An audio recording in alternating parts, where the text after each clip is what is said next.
My name is Kevin Newsom. I am a brand new baby judge on the 11th Circuit, and very pleased to be. Oh, thank you.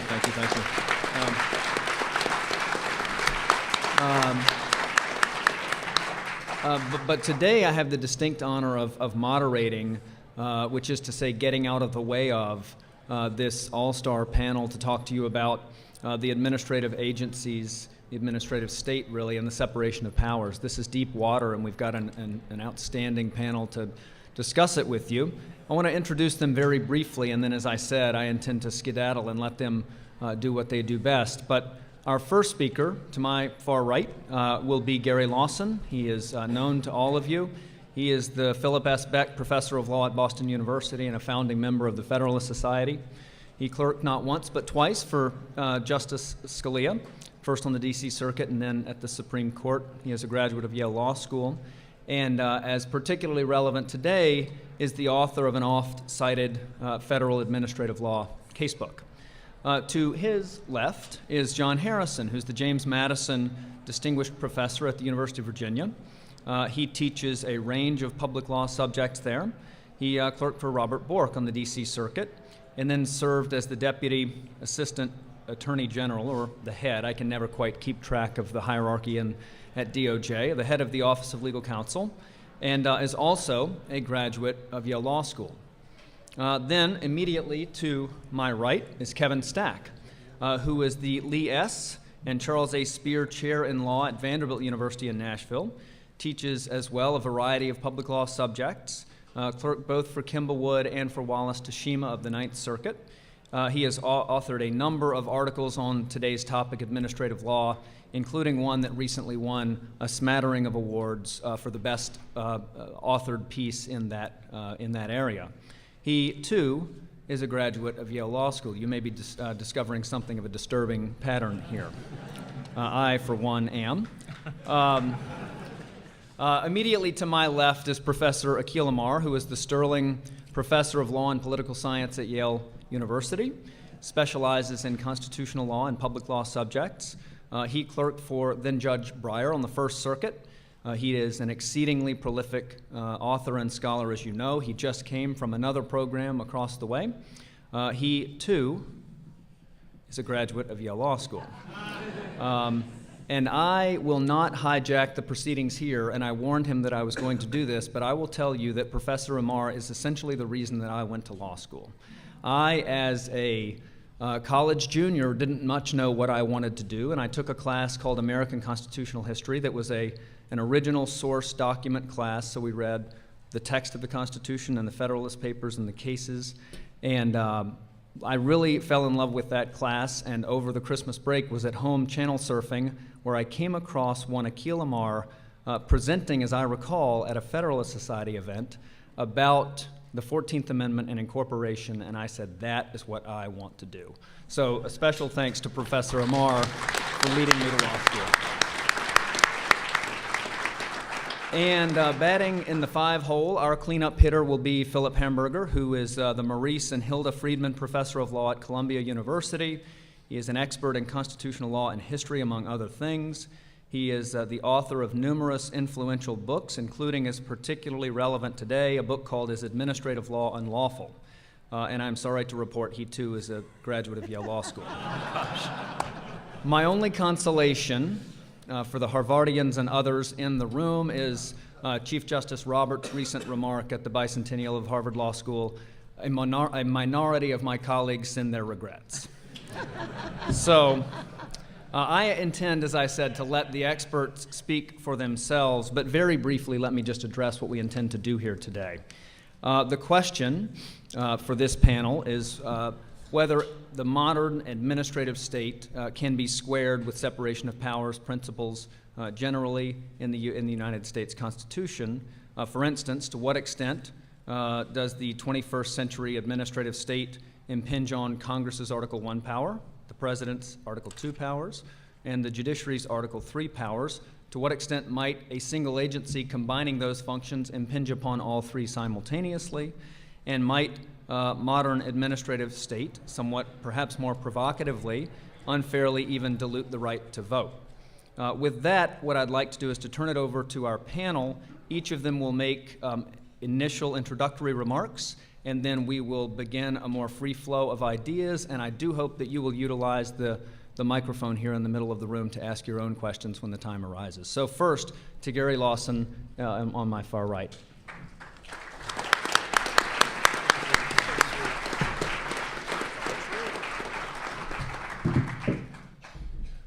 Thank you all. And by the way, 3 of us were there at the same time, so it's really bad. Almost 25 years ago, I gave a talk called The Rise and Rise of the Administrative State. And the idea was just to take a survey of the Constitution, the administrative state, and so the answer to Judge Newsom's question is no. They cannot be squared. What I want to do today is, a quarter century later, take a retrospective to see where we stand, the state of the administrative state. The answer is still going to be no, but the question is, do we understand differently or better today why that is so than we did 25 years ago, and has anything at all changed in either direction? So I'm going to take that very quick survey through Article 3, Article 2, Article 1 in whirlwind fashion. So let me start with Article 3. To what extent does executive adjudication, administrative adjudication, encroach on functions that can only be performed by constitutional judicial institutions? And by judicial institutions, I mean constitutional judges and constitutional juries. Both are important components of the constitutional judicial process. And what we knew a quarter century ago, I think, is that it was okay for executive agents to hand out veterans benefits, and it probably wasn't okay for executive agents to hand out gazillion-dollar fines with only limited judicial review. And I think we still know that today, but I think we know it a whole lot better today than we did then. And the key to all of this is found in comments from Steve Calabresi on the very first day of this conference. You need Article 3 judicial process, not executive process, when someone is being deprived of life, liberty, or property. And I mean real life, liberty, or property. Not welfare benefits, but yes, including reputation. There have been mistakes in both directions on that. And why do we know this? Well, because due process of law just is judicial process. That's what due process of law means. And 3 years after the Constitution was ratified, there was an amendment that clarified and qualified something that was already there from 1788 onward, by specifying that no person shall be deprived of life, liberty, or property without due process of law. Well, how do we know that it was in there from 1788 onward? Well, I have a very long article coming out any day now that explains that, but we know it largely because of the efforts of people like Nathan Chapman and Mike McConnell, Philip Hamburger, Timothy Sandifer, and others. But that's really the key to all of this. You need to know whether someone is being deprived of life, liberty, or property. And as Randy Barnett just pointed out in the last debate, it's not the due process clause, it's the due process of law clause, right? Due process of law just is decision by an appropriate judicial actor in accordance with law. This goes back almost 1,000 years. And one of the implications of this that goes well beyond today, I'm not going to explore it for you here, but I want people to think about it, is if that's right, due process of law is much more about substance than it is about procedure. For those who are accustomed of thinking of substantive due process as an oxymoron, there's actually a better case for procedural due process being an oxymoron, because due process of law concerns what executive actors can do.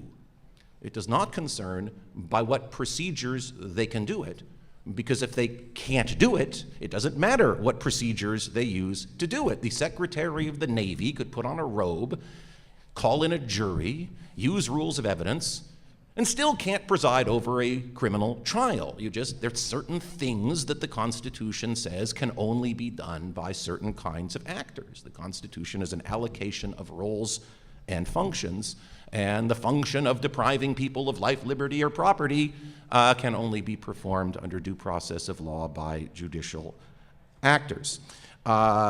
Since we had Paul Simon in the last event, here I'll invoke those eminent legal theorists, Marvin Gaye and Tammy Terrell. Ain't nothing like the real thing, baby. And what you need for deprivations of life, liberty, or property is the real thing. So doctrinally, I think we're pretty much where we were 25 years ago. At that time, the doctrine was that double play combination of Crowell to Thomas to Shore. And I think we're pretty much still there today. People who are tempted to try to find glimmers of hope in some random language in a case like Stern versus Marshall, I think are about to get flattened in the coming term in the oil states case, but we'll see. So doctrinally, we still have a very, very long way to go. Some of that gap could be closed if people listen to Steve Calabresi and replace administrative law judges with actual Article III judges, but I'll believe that when I see it. All right, where do we stand in the world of Article II? Well, 25 years ago, something I did not talk about in connection with the administrative state was the appointments process.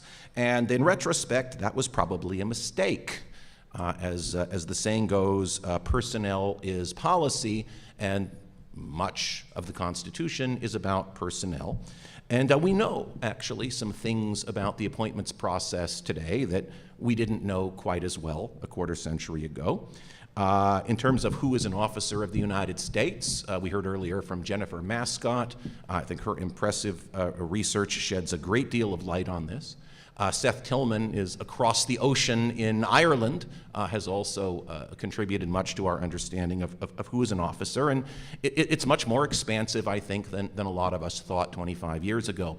I have long wondered about people like patent examiners, who always struck me as among the most important, powerful people in the government. Why aren't they officers of the United States? Well, if Jennifer Mascott is right, they are. And certainly administrative law judges would appear to be officers of the United States, as Linda Jellum told us. We'll see. The courts are split on that one doctrinally. We also know, I think, a lot more now than we did then about what makes someone a principal officer. And for this, I think we have to thank Justice Scalia. He was the lone dissenting voice in Morrison versus Olson, which said essentially principal officers are whoever the Supreme Court thinks ought to be principal officers at a given moment in time. Justice Scalia, in a lone dissent, said, well, no, wait a minute. If somebody is issuing final decisions on behalf of the executive with no internal review, except maybe by the president, if you believe in a strong form of a unitary executive, that has to be a principal officer. And lo and behold, 9 years later, Justice Scalia's dissenting comments find their way into a unanimous majority opinion in Edmund versus United States. And a decade ago, Steve Calabresi and I did a fairly extensive analysis of the use of the word inferior in the Constitution, in the Appointments Clause, in the Article I Tribunals Clause, and in Article III. And quelle surprise, Justice Scalia was right. Okay? So we do know some things about what makes somebody a principal officer that we didn't know then. What about the main event under Article II, though, the theory of the unitary executive? Now, in this conference so far, we've actually heard a number of things about the unitary executive. What we haven't heard is a single comprehensive account of what exactly it means. Does the Constitution create a unitary executive? Well, of course it does. That's an easy question.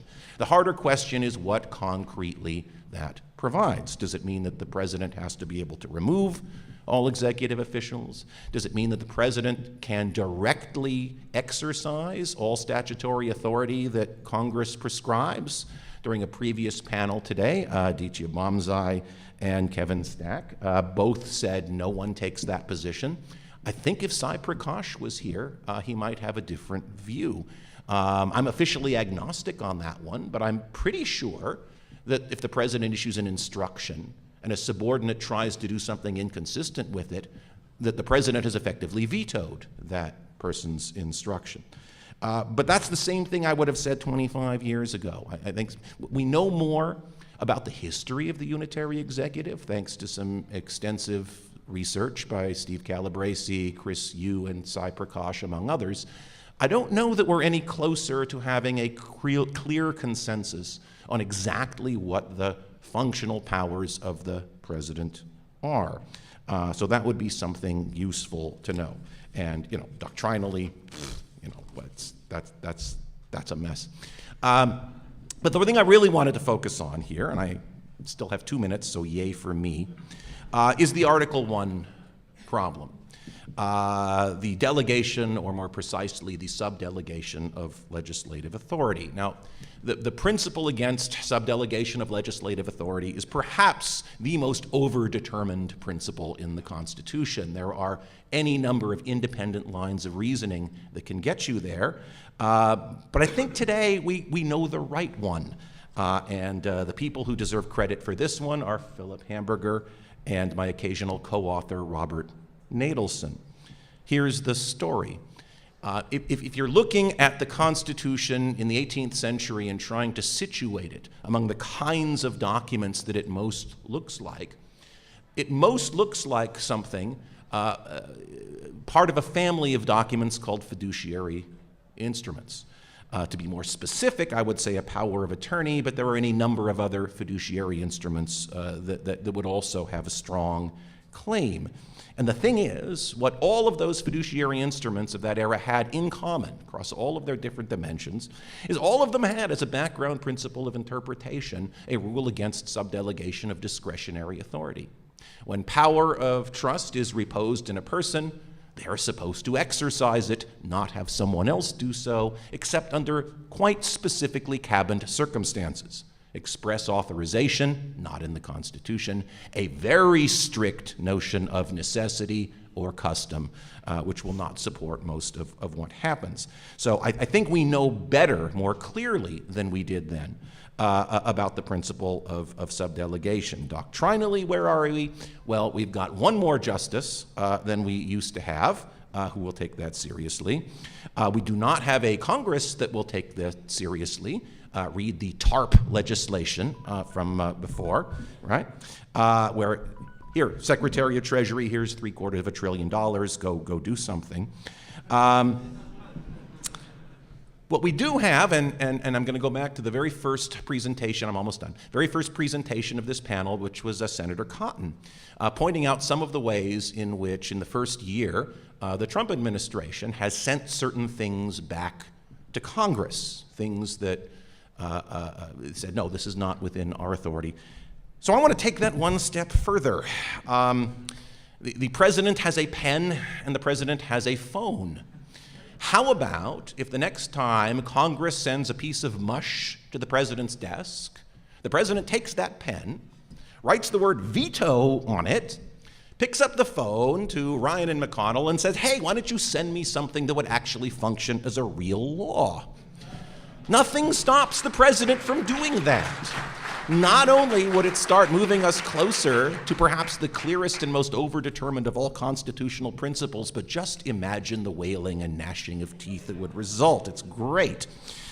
So, conclusion. 9.5 years ago, a now former president intoned, "This was the moment when the rise of the oceans began to slow." Query. Could this possibly be the moment when the rise and rise and rise of the administrative state begins to slow? Time will tell. Thank you.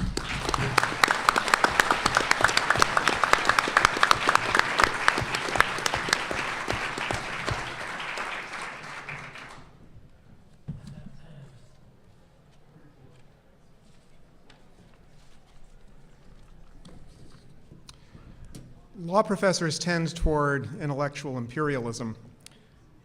I'm going to engage in some intellectual decolonization. And although my field is separation of powers, I'm going to say that when it comes to administrative agencies and the administrative state, the fundamental questions aren't about separation of powers. constitutional question that's fundamental there concerns the scope of the powers of Congress, and the policy, political, and constitutional political questions that are fundamental to the administrative state involve the proper size of government. The question, what issues should be decided collectively, what issues should be decided by private people. To make that point, I'm going to talk about the Federal Communications Commission. And by that I mean both the agency of that name, the Federal Communications Commission, and more important, the article by that title, the Federal Communications Commission in Volume 2 of the Journal of Law and Economics. How good can an article that has as its title the name of a federal regulatory agency be? Good enough to win you the Nobel Prize. Federal Communications Commission by Ronald Coase has the first enunciation of the Coase theorem, which was then elaborated on the next year in The Problem of Social Cost. Coase didn't like the way Congress has set up broadcasting in the Federal Communications Commission. He favored what we would call privatization of the airwaves, in contrast to the structure that Congress had created. Back in the 1920s, Congress had decided, quite self-consciously, that the airwaves belong to the public, not to any private person. They are not to become objects of private property. Rather, they will continue as the property of the public and be administered by the government, first the Federal Radio Commission, then the Federal Communications Commission. On behalf of the public, the government will allow private broadcasters licenses, permission to use this asset that belongs to the public on terms that the agency thinks are consistent with the public interest. And the agency was given very considerable discretion in doing that. My main point about separation of powers is that grants of discretion like that are completely unproblematic with respect to the executive power and the executive function. For an agency to exercise discretion in giving out that kind of benefit, letting private people participate in some public interest, is just fine. The executive power is the power to use the assets of the government, material and juridical, like control of the airwaves, to accomplish the goals of the government, as set out in the law, pursuant to constraints set out in the law. That's what the executive power is. And in the performance of those functions, the exercise of discretion is common and perfectly constitutional. For example, the executive conducts wars, decides what targets to attack, uses the juridical, combatant immunity, and physical, F-15, assets of the government, and exercises a great deal of discretion in doing so. In enforcing the law, the executive branch uses a very important juridical asset of the government, which is the cause of action to prosecute people for violating the law, and exercises a great deal of discretion in doing that. That is just fine. That is the executive power at work, administering the assets of the public, like, for example, the airwaves. Now, you may be thinking, but wait, the airwaves can't be property. The airwaves are not a physical object. Haven't you heard of special relativity? There is no ether. That's true. There is no ether. But the concept of property, including the concept of public property, is broader than physical objects, as anybody who understands intellectual property knows. The actual structure of property, public and private, is the combination of a general prohibition on some kind of activity, like, for example, entering on Blackacre, along with a power in somebody, the owner, who may be a private person or may be the public, to give permission to do what is otherwise forbidden. That's the structure that underlies the kind of regulation that the FCC engages in, and it involves, as I say, an unproblematic exercise of discretion, form of the executive power. It's just property. In this case, it's public property. That mode of regulation, creating a public interest, creating public property and allowing private people to participate in it on conditions set on behalf of the public by the government, goes all the way back. The first Congress, for example, regulated the Indian trade by imposing a general prohibition, it was called the Non-Intercourse Act, on conducting commerce with the Indians, then said the president can license commerce with the Indians, making commerce with the Indians not a private but a public matter, and putting the executive, on behalf of the public, the president, in charge of administering that asset of the public. Another important antebellum regulation of steamboat safety, took the same form. There was a general prohibition on using an asset of the public, the navigable waters of the United States, without a license. That was first done in creating the licensing scheme for the coasting trade. Then in the 1830s and 1840s, Congress added steamboat regulation and a substantial amount of discretion to that structure, continuing to use the form of licensing to use some asset of the public there, excuse me, the navigable waters of the United States, which the Supreme Court in the 1850s in the Wheeling Bridge case said are a public right, not a private right, so changing the rules about them didn't constitute deprivations of private rights. How far does this structure reach? How much regulation with executive discretion can Congress create by creating public interests and then giving private people permission to participate in them, like trade with the Indians, like broadcasting, like using the navigable waters of the United States? That depends on the scope of congressional power. That's why I say the fundamental question having to do with the scope of the fundamental constitutional law question having to do with administrative agencies and the administrative state is about congressional power. Can Congress forbid banking across state lines without a federal license? Can Congress forbid discharges into the navigable waters of the United States by sources of pollution without a license? Can Congress forbid discharges into the air by, and here I'm about to use a phrase that will cause the heart of every ad law lawyer in this room to beat faster, a stationary source? That too is a question of congressional power. Questions of separation of powers, of the executive power and limitations of it, as I say, secondary, far less important, barely important at all, in fact, in a lot of respects. Those questions are basic to the Constitution. What can Congress do? The growth of the administrative state is the growth of the scope of congressional power, not just the scope of executive power. And the fundamental question of constitutional politics is how broad should the power of the government, in this case the power of the federal government, be? What should be private? What should be public? For example, how much of health care should be administered by the public through trillions of dollars worth of spending programs? That's about the size of the public sector. That is a fundamental question. When it comes to spending the public's money, exercises of discretion by the executive are, as I say, routine. The last point I want to make about this, the fundamental nature of the question, what should be public, what should be private, is that that has been a basic, maybe the basic question of American constitutional law and American constitutional politics throughout the country's history. In the antebellum period, the basic doctrine of American constitutional law was private rights are sacred. The legislature may not take the property of A and give it to B. That was the protection of the private, but courts also recognized the police power and authority to control the private in the interest of the public. What should be private, what should be public? After the Civil War, the courts began to develop what we now call, quite inappropriately, substantive due process. And there too, as Akhil and Randy were talking about at lunch, one of the fundamental questions, I would say the fundamental question, is how much redistribution through regulation is permissible.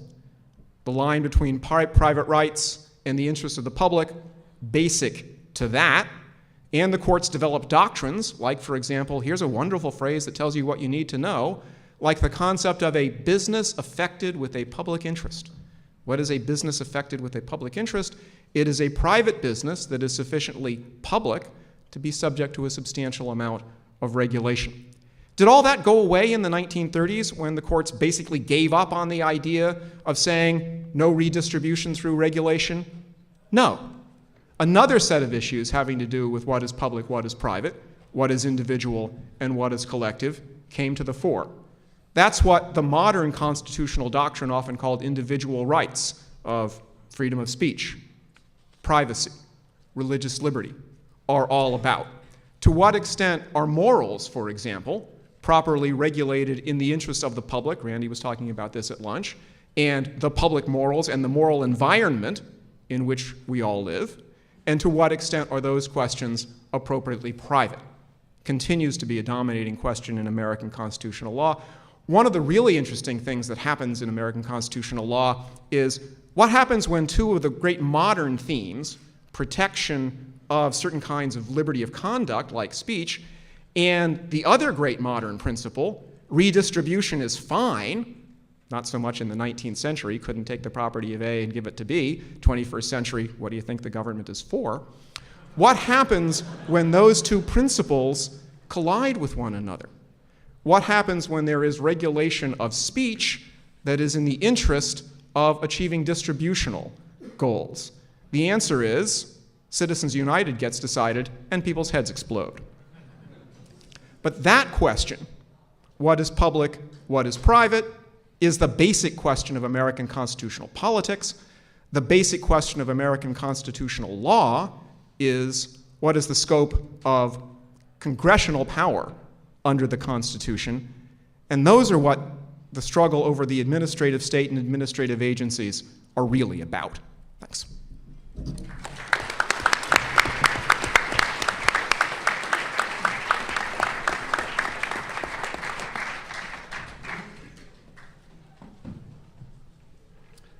Thanks so much, Judge Newsom, for the introduction, and I'm grateful to the organizers of the panel for the invitation to speak today. I think my role in the panel is to stir the pot just a little bit, but I know plenty of people on this panel who are very comfortable with stirring the pot, so I don't think I'll be out of favor. So thanks to Professor Lawson. This audience has just heard an excellent overview of separation of powers challenges and the state of the current law with regard to administrative government. And one of those challenges that's been gaining new adherents both on and off the bench is the idea that the combination of agency functions violates separation of powers. As we all know, agencies have the power to make rules, to conduct adjudication, and to engage in enforcement actions.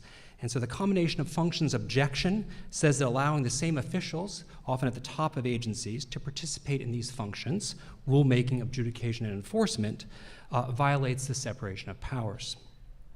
So after giving a brief overview of the current law, I'm going to make several arguments that are trying to convince you, or some of you, that the combination of functions doesn't violate separation of powers. Specifically, I'm going to argue that there's no freestanding separation of powers principle that prohibits agencies from exercising combined functions. In my view, the real concerns that motivate combination of functions challenges are objections about fairness. And the Due Process Clause provides the most suitable constitutional vehicle for registering and policing those concerns. So the challenge to agencies' combination of functions is not a new one. It was stated crisply 25 years ago in Professor Lawson's article. In the past few years, it's gained some new adherents from scholars of very different perspective, including Professor Hamburger, Professor Dorff, have both pressed the point. The issue has also been raised on the Supreme Court. Chief Justice Roberts provided, I think, the most prominent discussion in a dissenting opinion in City of Arlington in 2013. There, the Chief Justice began, as many challenges to combination of functions do, by quoting James Madison from Federalist number 47.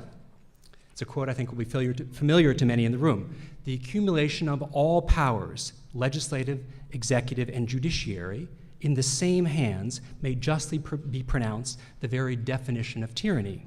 The Chief Justice went on, although modern administrative agencies fit most comfortably within the executive branch, as a practical matter, they exercise legislative power, executive power, and judicial power. This accumulation, the Chief Justice seemed to imply, poorly fits within our constitutional plan. So let me first explain why, under current law, the combination of functions doesn't violate separation of powers. The current law reflects Justice Scalia's formal view of separation of powers. It can be stated very briefly. When agencies engage in rulemaking and when agencies engage in adjudication, they exercise executive power. As Justice Scalia wrote in City of Arlington, under our constitutional plan, they must exercise executive power. The reason is simple, because no legislative power may be delegated to agencies, and likewise no judicial power may be vested in administrative agencies. So agencies, as part of the executive branch, exercise only executive power. And because agencies exercise only executive power, their combination of functions is not a combination of powers in the separation of powers sense. The current law says agencies simply don't possess a combination of constitutional powers. Now, critics of the current law are not satisfied with that response at all. They assert, as Chief Justice Roberts did in City of Arlington, that as a practical matter, agencies do exercise legislative power and judicial power. So my first point is that many objections to combination of functions are really objections to the delegation doctrines. They're really objecting to delegation doctrines, which they view as improperly permitting agencies to exercise legislative and judicial power. From this perspective, the presence of combination indicates a prior failure of the delegation doctrine. So the delegation doctrine, in this sense, operates as a kind of indicator light that there's another violation has occurred, but doesn't state a separate and independent ground for a constitutional violation. My second point is that objections to combination of functions are frequently inconsistent in their use of formalist and functionalist reasoning. And that a consistent formalist or a consistent functionalist doesn't find a problem with combination of functions. So first, let me explain the inconsistency. When Chief Justice Roberts says that as a practical matter, agencies exercise legislative and judicial power, he's identifying the agency's actions based on their function. As in the thought, when agencies engage in rulemaking, their function as a practical matter look legislative. This way of thinking identifies the type of power the agency is exercised in terms of the way in which it functions. But the objections to combination of functions marries this functional identification of the type of power with a formalist understanding of the separation of powers prohibition. That prohibition being, that formalist prohibition being, the executive officers may only exercise executive power. It is this melding of a functionalist identification of the type of power and a formalist understanding of the prohibition that brings the combination of functions objection to life. But neither a consistent formalist nor a consistent functionalist reaches that conclusion. For a consistent formalist, like Justice Scalia, there's no combination of functions problem because agencies only exercise executive power. And likewise, suppose, let's hold our seats for a second here, suppose we go all in for a functionalist reading of separation of powers. It's not at all clear why combination of functions violates the looser functionalist imperative to maintain overall balance between the branches. My third point is that the Madisonian prohibition in Federalist 47 doesn't bar a combination of functions, nor is there any other freestanding constitutional principle that does. The Madisonian prohibition is against the accumulation of all powers, legislative, executive, and judiciary, in the same hands.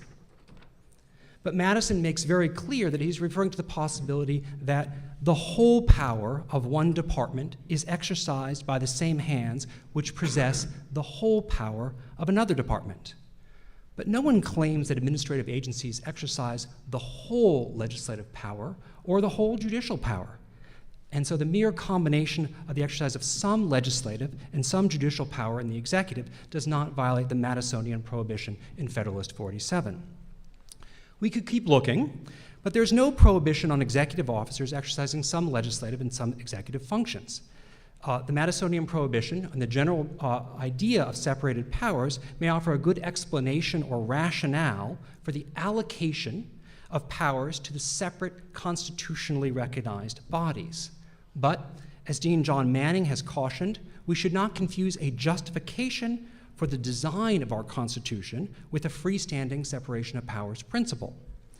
And there is no other freestanding separation of powers principle that requires any subordinate body within one of the branches to have the same internal structure as the Constitution of 1789, as Professor Sunstein and Vermeulen put the point. So even if separation of powers does not prohibit agencies' combination of functions, I think there are some real concerns that motivate combination of functions challenges. And I see these concerns as fundamentally concerns about fairness. The most important concern, as I see it, is the worry that administrative adjudicators are not impartial and somehow, formally or informally, their position as part of administrative agencies makes them more likely to decide decision in favor of the outcome that agency enforcement officials seek. That concern falls directly in the heartland of due process, which requires a neutral adjudicator. So my conclusion then is that administrative agencies' combination of functions don't violate separation of powers on either formalist or functionalist understandings. But if the combination of functions generates genuine fairness concerns, we should develop our due process law. That effort won't lead to invalidating multifunction agencies. It rather calls on lawyers to be engaged reformers of the legal process within the administrative agencies, pressing the premises of the rule of law, just as they are with the civil justice system and the criminal justice system. Thank you.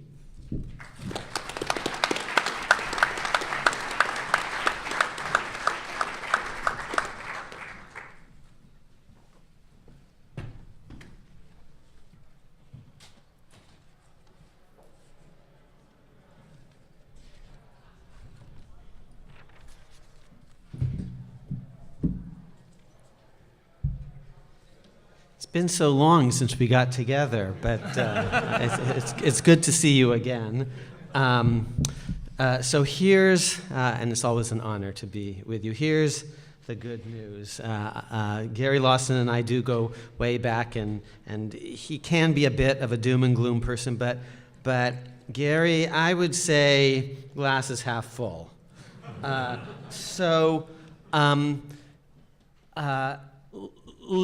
And I think I'm closer than to Kevin's position. Let's talk about some of the big administrative law controversies of the last century. And let me pick up where I left off across the hallway. In the long run, my claim is practice often works itself back to the constitutional text. That's the fundamental thesis of this book called America's Unwritten Constitution. So for a long time, the text, for example, says freedom of speech of the press. We're not doing it. Now we are. It says privileges and immunities, which really means, among other things, incorporation. For many years, we're not doing that. Now we are. Sometimes, actually, people say, well, substantive due process is made up. And even if you thought, actually, process only means process, and we've heard some accounts of it has to be of law, but even if you thought substantive due process is made up, and then those people say, oh, and so that shows the Constitution's text is irrelevant. And look at the privileges or immunities clause, courts don't enforce it. So that shows the Constitution is irrelevant. I said, well, actually, each one might be the answer to the other. What the courts are calling substantive due process maybe is just better conceptualized as privileges or immunities. Or you say the courts are making up one person, one vote jurisprudence, but actually and therefore, the Constitution's text doesn't mean anything. But you also say, gee, the Republican form of government clause isn't taken seriously, and the right to vote language of Section 2 of the 14th Amendment isn't taken seriously. Well, actually, maybe the right to vote jurisprudence, although maybe mislabeled, we call it equal protection, is better understood as Republican government clause, as the right to vote, which appears in 14th Amendment Section 2, but also the 15th, 19th, 24th, 26th. So maybe actually, even when courts are giving things the wrong labels, they actually are getting closer to what the Constitution really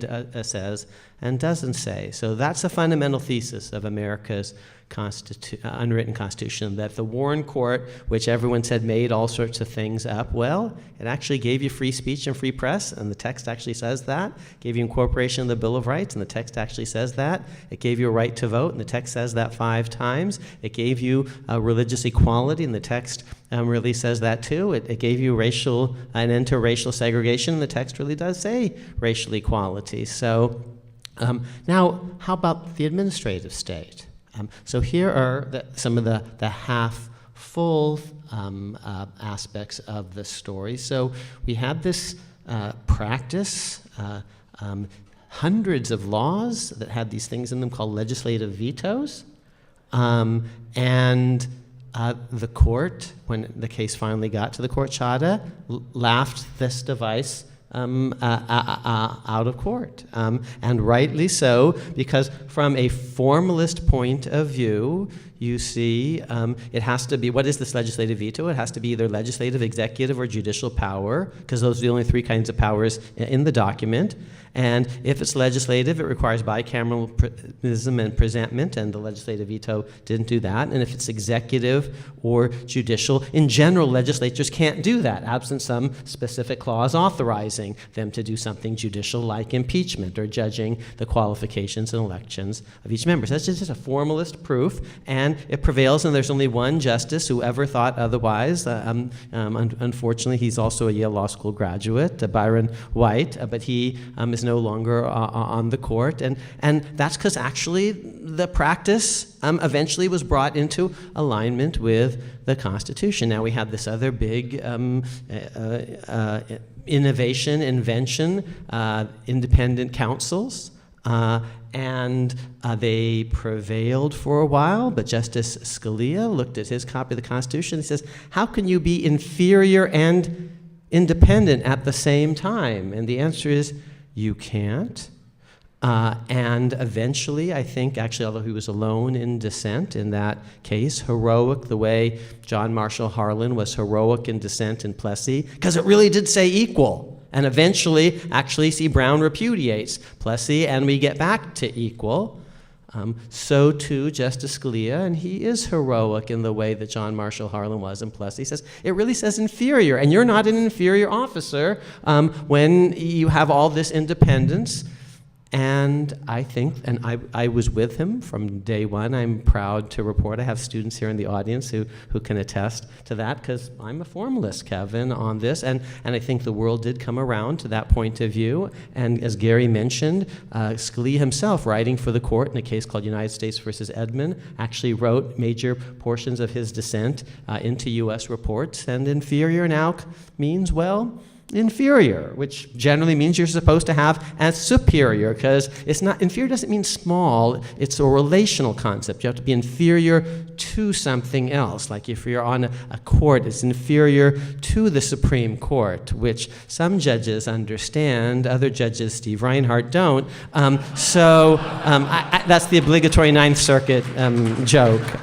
But it's a relational concept, and inferior has to have a superior, and that's actually where we are, I think, and the independent counsel law failed. We don't have it anymore, and that's, again, more sign that the glass really is half full and getting fuller all the time, that the practice is maybe gradually, but eventually working itself pure as measured by the practice. Now, so I've told you about independent counsels, and I've told you about legislative vetoes. I could tell you about Buckley versus Vallejo, not on the Citizens United part of it, and by the way, I'll defend Citizens United. I think it's getting the First Amendment right. So I'm with the conservatives on the court on that. But I do think campaign contributions are quite different. Buckley versus Vallejo distinguishes between campaign contributions and ads that have an effect only if they do have an effect, because they persuade voters. One person, one vote, secret ballot on election day, and people get to decide what will persuade them. But Buckley also, even though I think it's fundamentally right in its deep structure, which actually supports the result in Citizens United, is a separation of powers administrative law case, because Congress actually tried to pass in that statute was a kind of crazy statute in which actually the Congress actually passed this pretty outlandish. Here was the law. The statute said that 2 members of this Federal Election Commission were to be formally named by the Senate leader, 2 others by the Speaker of the House, the final 2 by the President, with all 6 members to confirm by both houses of Congress. And when the statute reached the court, the justices disagreed about all sorts of other things, but again, they laughed that out of court. Now, finally, the elephant in the room, what about, Professor, independent agencies? I think the independent agencies, I'm going to be a formalist of a certain sort in the Kevin Stack Scalia tradition. are actually executive agencies. They're executive branch agencies of a certain sort. And legislative courts are neither legislative nor courts, they're executive agencies. You know, it's neither holy nor Roman nor an empire. They are, because they actually are, you see, so independent agencies. Who appoints them? Not Congress, not any part of Congress, not the House, not the Senate leader, not the Speaker of the House. They tried to do that, and the court said, no, appointed by the president, every single person on a so-called independent agency. Who removes them?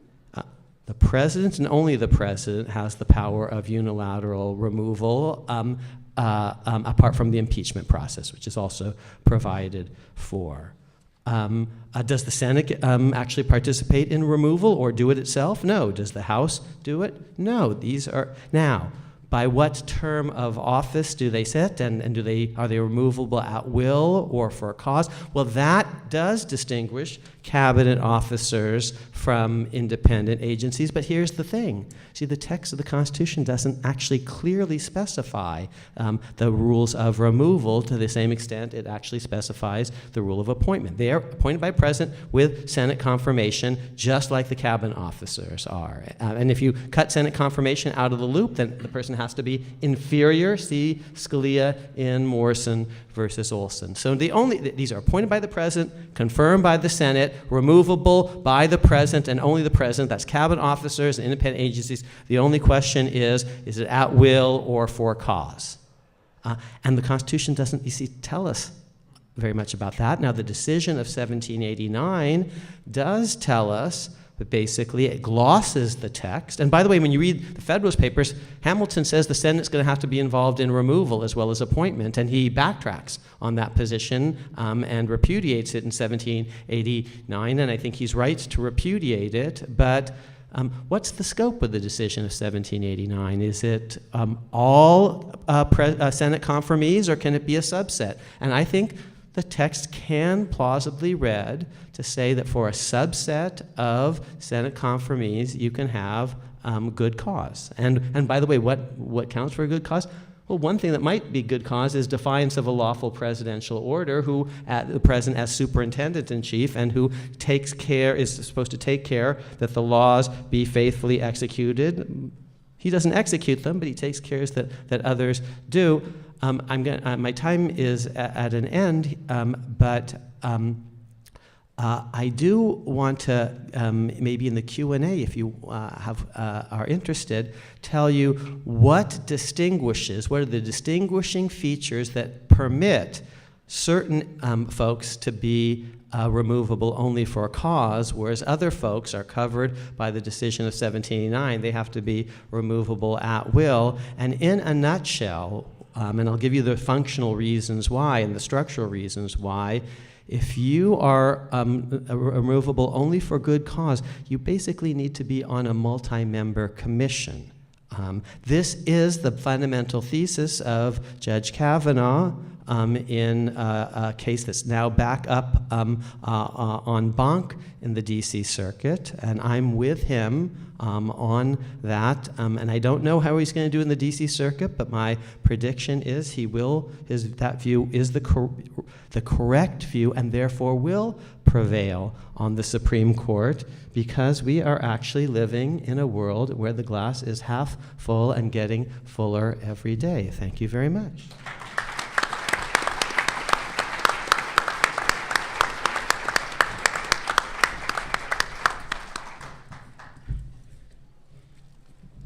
Well, I have a slightly different thesis. I'm not going to talk about separation of powers, and that's perhaps why I was put at the end. I'm going to talk about the administrative threat to civil liberties.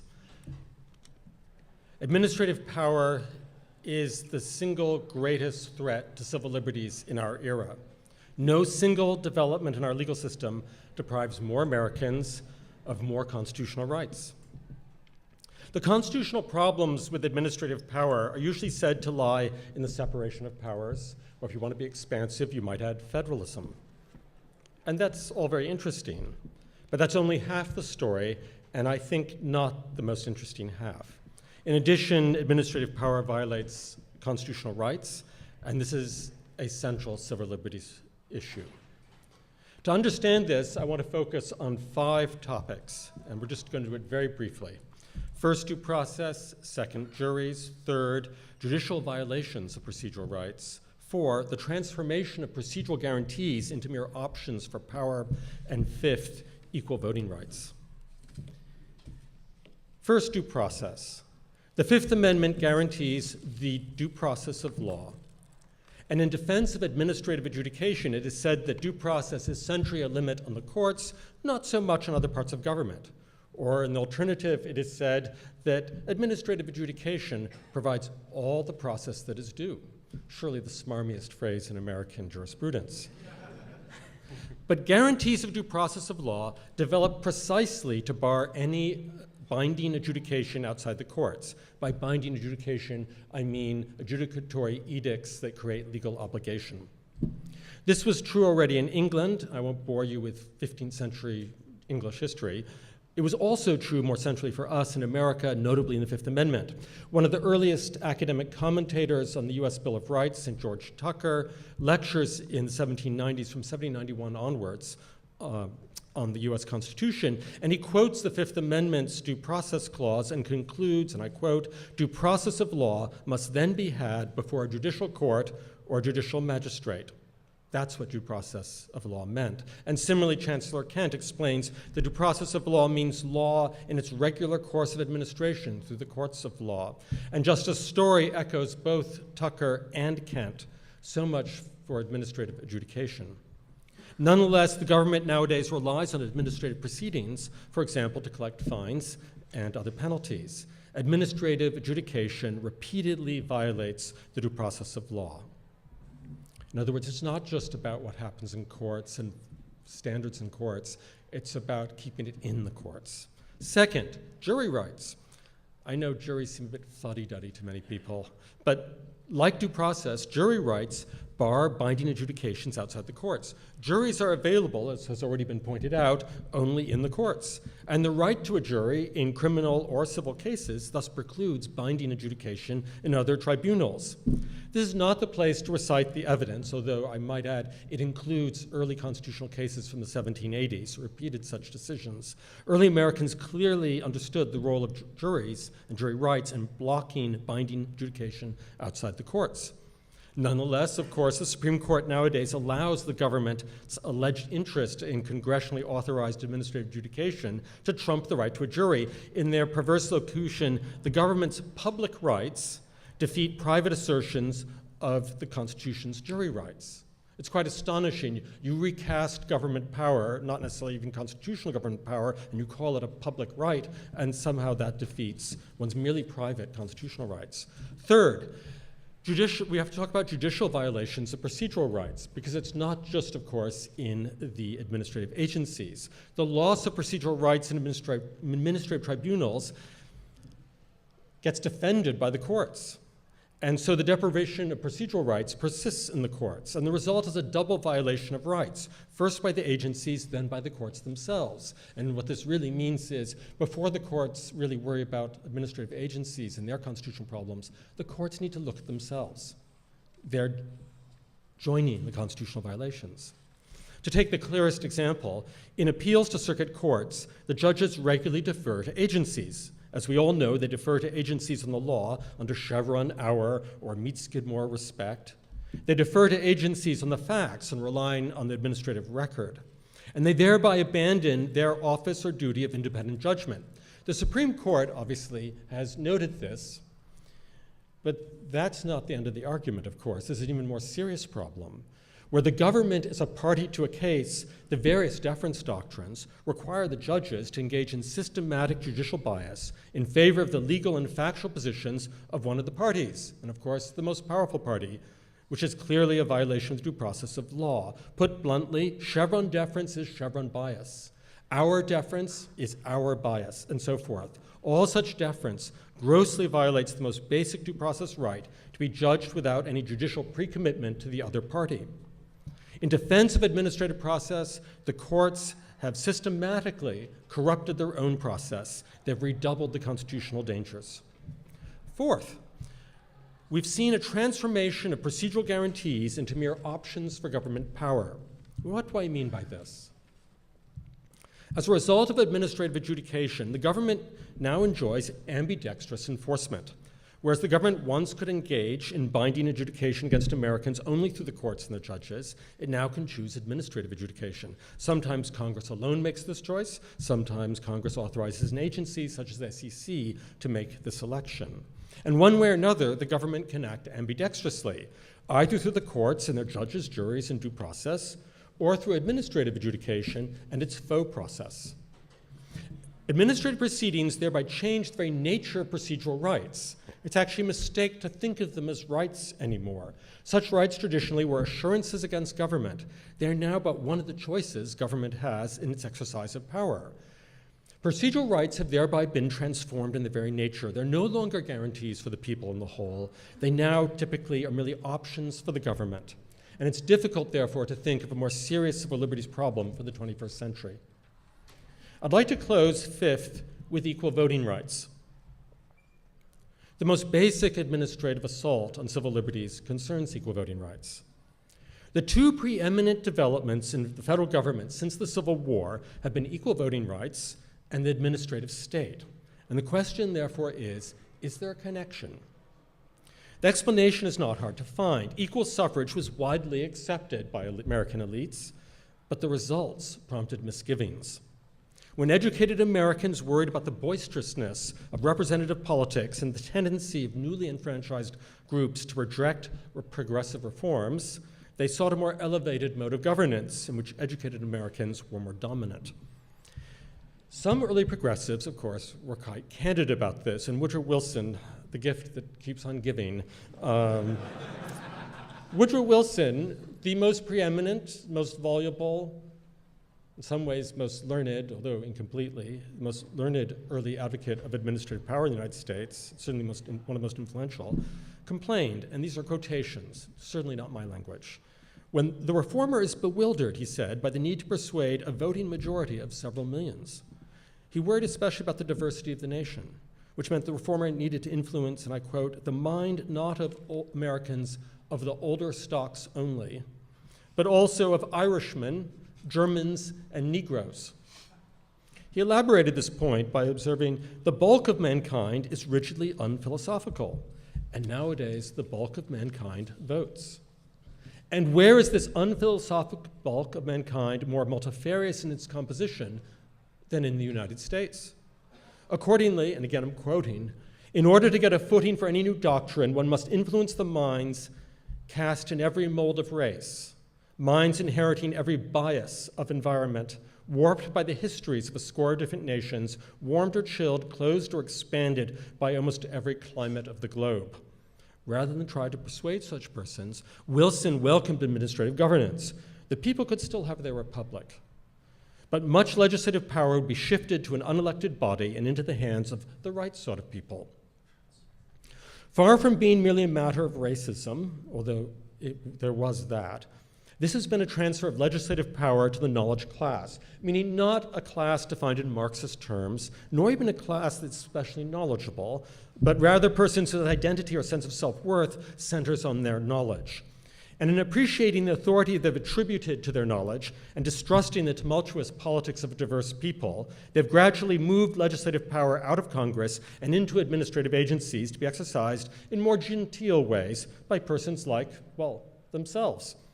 In short, the enfranchised masses have disappointed those who think they know better.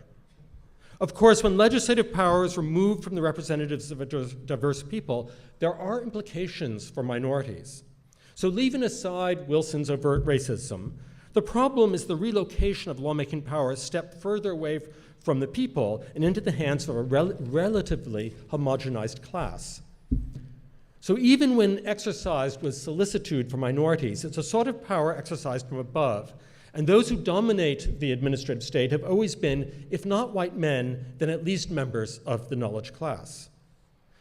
Administrative power thus cannot be understood apart from equal voting rights. Although the redistribution of legislative power has gratified the knowledge class, of which, of course, we're all members, but we just have false consciousness, this makes a mockery of the struggle for equal voting rights.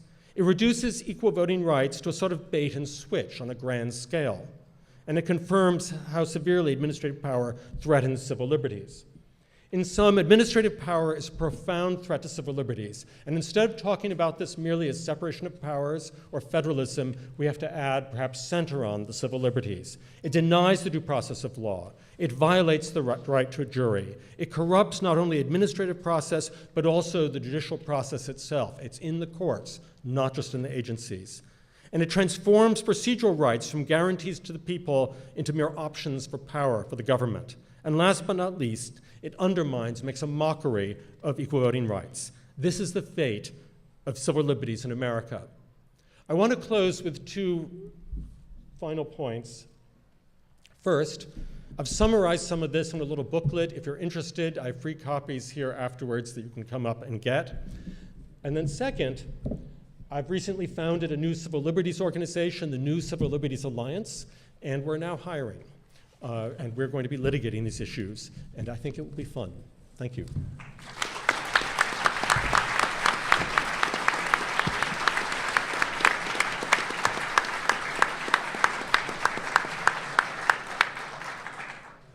All right, well, I'd like to encourage you to use the microphones. As I said earlier, I'll toss one out to kick us off, but please come forward with your questions. For our panelists, I guess we've heard, to the entire panel, we've heard glass half full assessments, glass half empty, or potentially entirely empty assessments. And I guess I'm curious from each of you whether you whether you envision the vector as heading in a downward direction or an upward direction. What you think the next likeliest realistic solutions are, to the extent there are problems. Are they in doctrines? Gary talked about doctrines. Are they in doctrines that reference Article 1 and doctrines that reference Article 2 or Article 3, or are they federalism-based solutions? Where do you see the current court, if at all, likely to be most interested in beginning to solve the problems that some of you have identified? Start wherever you'd like. Gary? Well, I mean, I think the easiest way to make it, well, first of all, let me say, Akhil is right. The vector is going in the right direction. It's just that the magnitude is very, very small. I mean, Akhil has pointed out some of the triumphs of formalism, and they're real. We could even add that in Free Enterprise Fund, I believe for the first time in a majority Supreme Court opinion, the Article 2 vesting clause was identified as a source of power. So it's not as though nothing has happened. The question is how much has happened. Let me give the analogy here. Back 25 years ago, I think my best line didn't have to do with separation of powers, it had to do with enumerated powers. Whereas that talking about the doctrine of enumerated powers is like talking about the redemption of imperial Chinese bonds.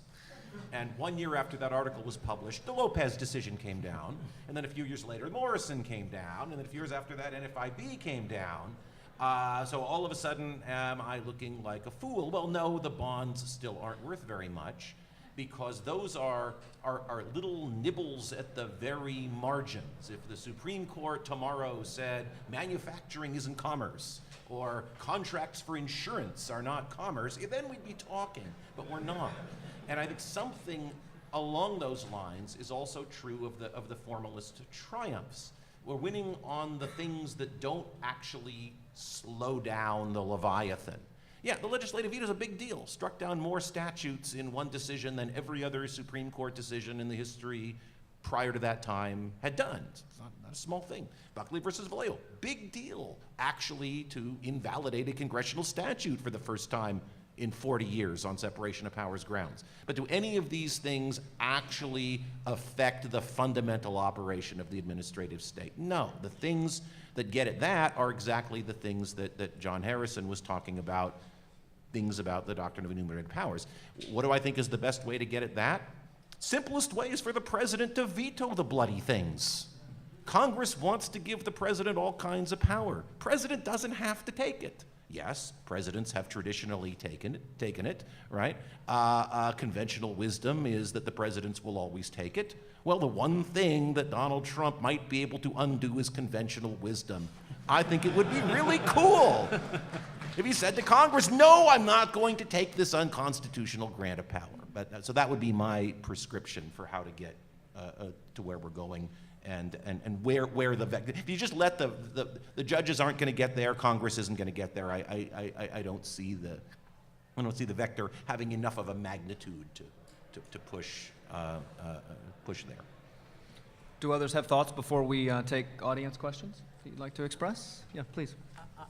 I was very struck by Philip's really powerful presentation on his last point, which is maybe the deepest of all, about the right to vote. I think I have a somewhat different diagnosis. I think it is under assault in all sorts of voter suppression efforts, purges, making it very difficult to get the requisite kind of government ID, making it hard to vote on election day rather than easy. But in the long run, if we can really protect that right to vote, these are the people that voters elect presidents and senators, and they put people on the court. And if courts are not willing to step forward very aggressively, this connects to something earlier that Philip says, in a way that they are blessing what has been done by a certain kind of judicial process, by their blessing. Now, you could say they're delegating, they're deferring, they're abdicating, and in the long run, it is very difficult to force people to do what they don't think needs to be done. He says, well, it should be judges, and judges are saying, it's okay with us. And the judges who are saying it's okay with us are picked by presidents, are picked by senators, who are selected in a world in which more black people are voting today than when I was born. So that is progress. And again, I think there has been backsliding on that. I would focus more on the invalidation of the Voting Rights Act in the Shelby County case as a real cause for concern. So the most important right of all is the right to vote. But that actually is ultimately a right to pick, not just who the presidents are, and who the senators are, and who the members of Congress are, but ultimately who your judges are. Thank you. First, is this working? First, as to Akhil's point, I take it it's a thoughtful point. I'd just say that though we should be very concerned about retail violations of the right to vote, we equally have to be serious about the wholesale deprivation of the right to vote, and we've turned a blind eye to that, and that needs to change. As to the question that the judge raised, I don't think doctrine's what's really at stake here, it's reality. As people realize the reality of what has happened, a lot of doctrine, I think, will look like leaves in the wind. All right, let's, yeah, please. Yeah, just on this larger question, I certainly agree that over time we've definitely seen a growth in administrative government, and I agree with John Harrison that that's largely a congressional, sorry about that, largely a congressional issue. Congress has been driving those delegations. I guess maybe this is a question that maybe I'm defending doctrine here. I teach administrative law, and I practiced administrative law, and there are many real constraints on agencies that are real rationality constraints that make it very hard for them to do things to undo things where they previously found facts and then to find new facts. And so I think that arbitrariness review can be a very effective tool. If what we're concerned about is arbitrary and capricious lawmaking, then I would think to double down on arbitrariness review. And also on due process, the Supreme Court has held that a combination of investigative and adjudicative functions doesn't per se violate due process, but it certainly opened the door that an unreasonable risk could violate due process, and I think that there's grounds to develop the scope of due process law around adjudications. That involves applying due process to administrative adjudicators as it does currently under the law. John? I'd like to say that the principle that structural principles and separation of powers interact with the differences among different kinds of interests, private rights and non-private rights, public rights and other kinds of interests, is also manifest with respect to adjudication as well as with respect to sort of the difference between legislation and execution. And if I understand sort of the historically based understanding of the due process clauses that Gary and Philip are talking about, they apply to life, liberty, and property in the sense of old property, yes, and hence have no bearing, for example, on the procedures that the Department of Education uses in deciding whether an educational institution's funding from the federal government is to be withdrawn pursuant to Title VI. Yes. All right, let's have some audience questions. In front, please. Yes, thank you. Paul Kamenar, a local attorney, and I'm also a senior fellow of the Administrative Conference of the United States. Professor Lawson, in your opening remarks, you had a good scenario there where Congress sends mush to the president. You said he should veto that and send it back. I quite agree. But what if he signs that mush, and now the next thing it goes before the court? Now I'm reminded of an old Mapo oatmeal commercial where the kids push this oatmeal or a mush in front of Mikey, and they say, give it to Mikey. He'll eat anything. That's right. So are we saying, give this mush to the court, they'll adjudicate anything? In other words, at what point, since the court is supposed to say their duty is what the law is, and if the law is mush, should they just say, just no law here on this provision, or do they defer to some agency that attempts to put some lipstick on the pig by putting out some regulations saying, here's what we think this mush is? So at what point do the courts just say, there's just no law here, and this is mush, and we're going to send it back to Congress? What should they do if they are enforcing the Constitution, or what will they in fact do in the real world? I mean, again, well,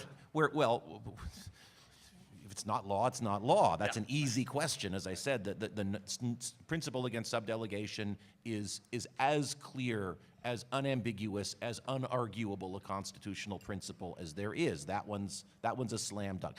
Precise form of the unitary executive, that's a tough nugget. Subdelegation, not a tough nugget. Where do we stand doctrinally? Well, you know, we know the answer to that.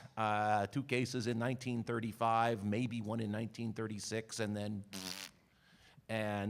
you know, the only thing I will say is the vector has moved a little bit. Justice Scalia believed in a constitutional non-delegation principle. He just didn't believe that judges should do anything with it.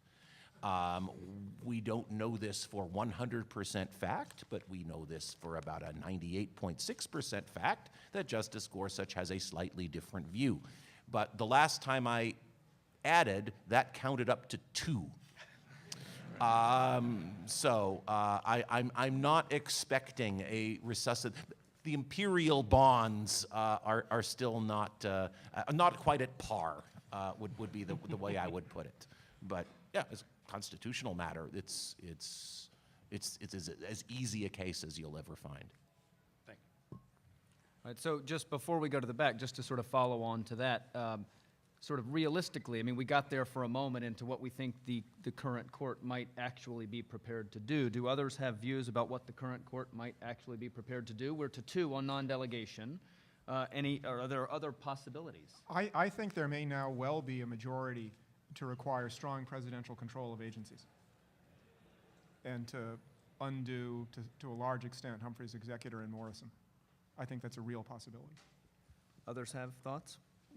At a minimum, I do think that Judge Kavanaugh's very thoughtful approach in a panel decision on the D.C. Circuit, again, it's now en banc, about whether Richard Cordray can be insulated from a removal at will on the analogy to independent agencies. And Brett Kavanaugh says no because he's not on a commission the way the SEC is a commission and the FEC is a commission and the FTC is a commission. And commissions have different structures that do enable Congress to create for removability merely at will, but if you have a single head of an entity, that has to be created more on the model of the decision of 1789, removability at will, I do think that there would be 5 votes to support that quite modest kind of expansion of Myers and cutting back of Humphrey's executor. I could also, and I can tell you some of the reasons why if people are interested, but there are also things that you could, even if you tried to create a commission, you couldn't, because the powers that are exercised are powers that interact very fully with specific enumerated powers of the president above and beyond the vesting clause, like the pardon power, the commander-in-chief power, the superintendent-in-chief power, the coordination power to take care that all the laws be faithfully executed. There are specific things, the opinion in writing clause, there are specific grants of express presidential enumerated powers, so to speak, above and beyond the vesting clause that do help us think about which entities have to be created on a cabinet model. If I may just add something that I think we all know, which is that and Chevron are at least on the table. Whether the court is really ready to reconsider those doctrines, I'm not sure, but perhaps in a year or 2 or 3. So we have possibilities, it sounds like a remote possibility in Article 1, a somewhat more realistic possibility in Article 2, and a not inconceivable possibility in Article 3. Yeah, interesting. All right, yes, sir, in the back. Zach Vilianco. Professor Hamburger, I was struck by your eloquent defense of the right to a jury, and I think that that is something that absolutely cuts against the administrative state. I was curious, and I know this is a slight tangent, but I was curious your thoughts on another threat to the right to jury.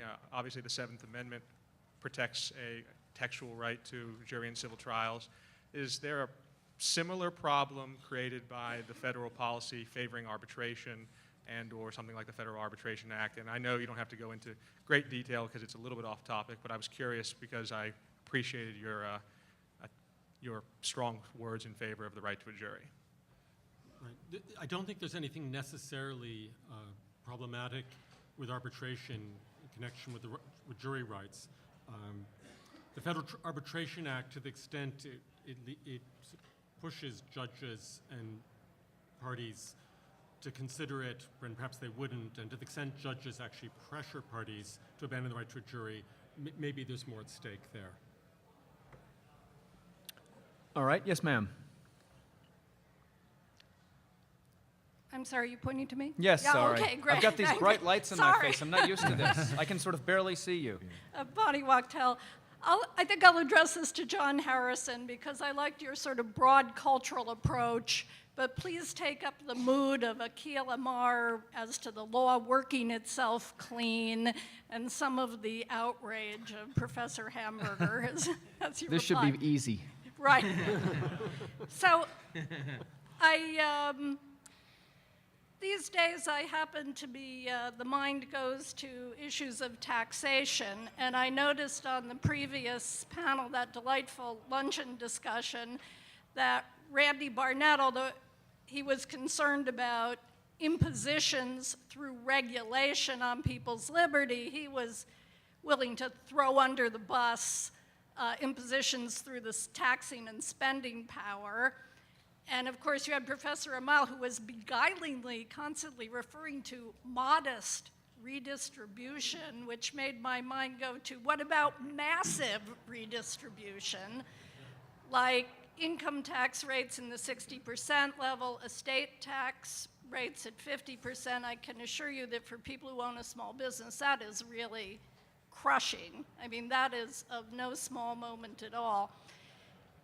In terms of the possibility of the law moving to some sort of consideration of, is that an appropriate thing for Congress to be doing?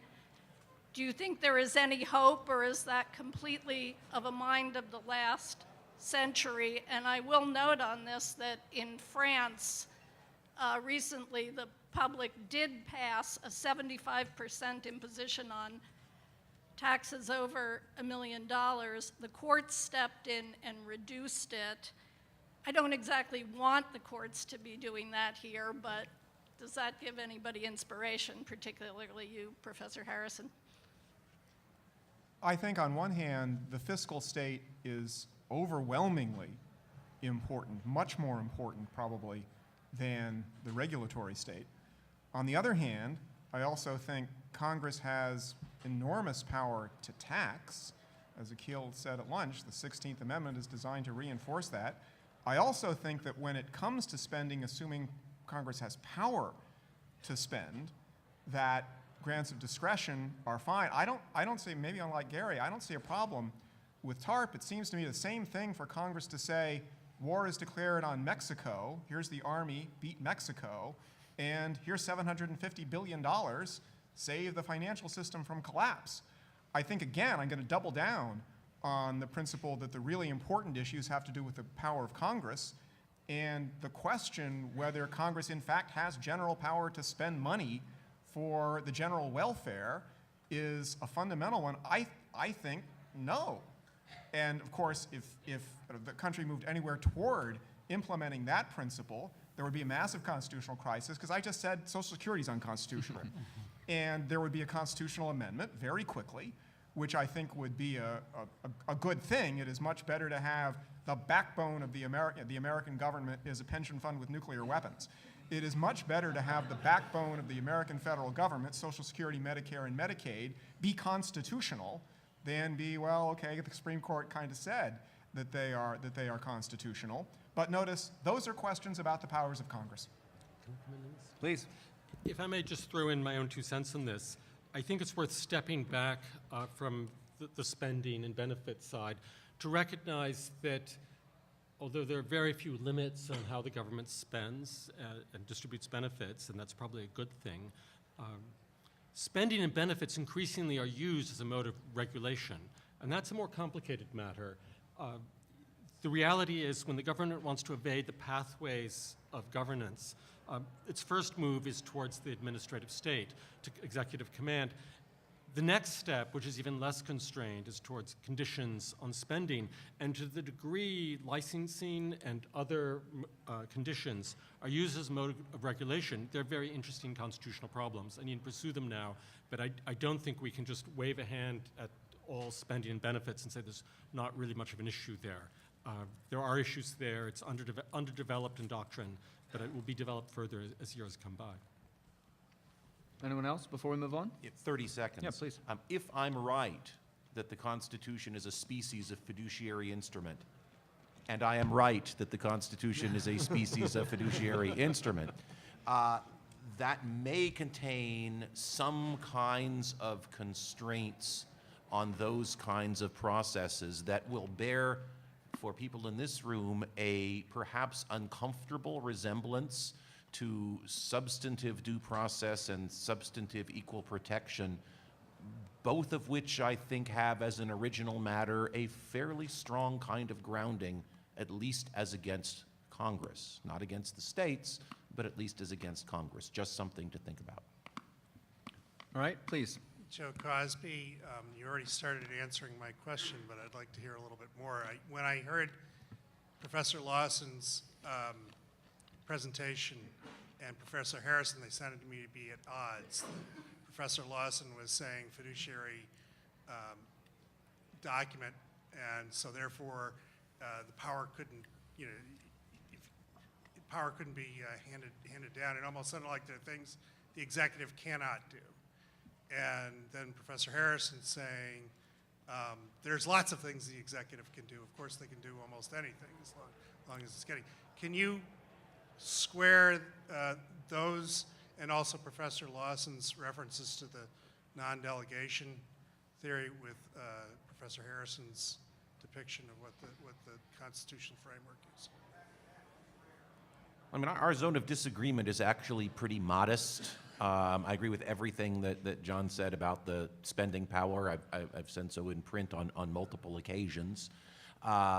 And in terms of what it is that can and cannot be subdelegated, I think we would just have to have what I don't think would be a very long conversation about where exactly the subdelegation principle comes from, which powers are just executive in character and therefore not subject to analysis under subdelegation. But I actually think it's a fairly modest zone of disagreement.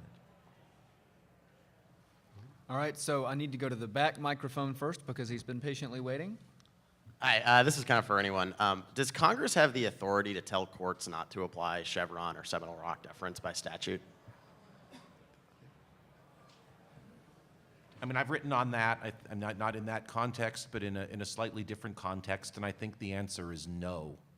I don't think Congress can tell courts how to go about deciding cases any more than it can tell the president how to go about executing executive functions, any more than the president or the courts can tell Congress how to go about doing its job. So when you're dealing with decision-making methodologies, no, I do not think Congress has that power. I know of at least one person who has some modest disagreement with me on that score. And he thinks that Congress does have some power like that. that just as Congress can enact the federal rules of evidence that tell courts how to make decisions and how to make, and Congress can impose generalizations about what are and are not sound inferences on evidence. I think Congress has a certain amount of power to do that as to the methodologies that the courts use in identifying what the law is. So, for example, I think that Congress can legislate about the rules of stare decisis, which is a methodology about determining what the law is. And hence, I think that Congress has some authority to do something like Chevron, insofar as Chevron is about actual interpretation as opposed to what it's actually usually about and was about in Chevron, which is deference to agency policymaking. Yeah, we have dueling articles on that exact question. And federal rules of criminal procedure and civil procedure. It does become a little more complicated in constitutional cases, but where the substantive law at issue is a statutory case, the argument would be it's also somewhat like a dictionary act. Congress is basically, it's not that different than just substantively legislating what actually the fundamental rule of decision, which is another way of saying law, is. And we should, in fairness, bring in addition to Professors Lawson and Harrison, Nick Quinn Rosencrantz has made an article in the Harvard Law Review. Attaboy. Attaboy. Although he wrote it as a student at Yale Law School under my supervision as part of his 19 units. That was a setup.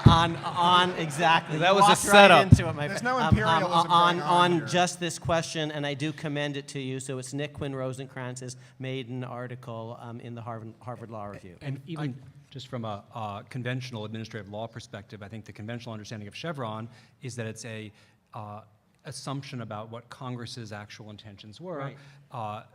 Loosely fitted to 706 of the APA. If Congress clearly could repeal the standards of judicial review in the APA, I think, along with, in company with John Harris on this, and so I think that also Congress could reverse the Chevron presumption. I can't help noting as a former corporate lawyer that you can say the same thing in different ways, and one can avoid this question altogether if Congress were smart, simply by having a general statute saying ambiguity does not mean authorization for the delegation, et cetera.